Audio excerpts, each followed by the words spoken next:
चुनाव आया, लगा बड़े बड़े मुद्दों की बातें होंगी, लगा 10 साल में जो बेरोजगारी का भयावह तांडव इस देश ने देखा है उस पर चर्चा होगी, लगा महंगाई जो कमर तोड़ रही है लोगों की, गला रेत रही है, उस पर बात होगी। लेकिन सारे के सारे मुद्दे धरे रह गए। इस देश के प्रधानमंत्री ने फिर से वही स्क्रिप्ट उठाई जो 2002 से पढ़ रहे हैं वो, ध्रुवीकरण की, विभाजन की, डर की, संशय की।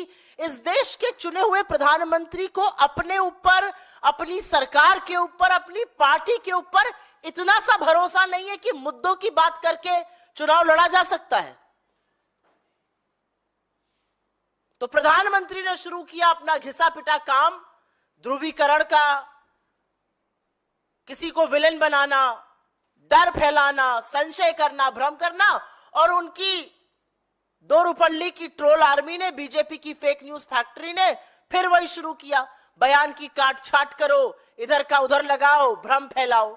राहुल जी ने कहा दलित, राहुल जी ने कहा आदिवासी, राहुल जी ने कहा पिछड़े, राहुल जी ने कहा सामान्य वर्ग के गरीब, राहुल जी ने कहा माइनॉरिटी। सब कुछ हटा दो, सिर्फ माइनॉरिटी रहने दो। मतलब आदत से बात जब इंसान नहीं आता है तो उसको क्या कहा जाए, ये मुझसे बेहतर आप जानते हैं।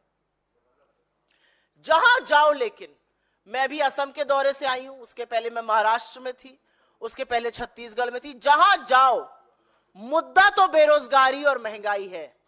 ट्रेनों में, फ्लाइट में, बसों में, रेलवे स्टेशन पर, चाय की दुकानों पर चर्चा इस बात की है कि भैया महंगाई बहुत बढ़ा दी, हमारी गुजर नहीं हो रही है।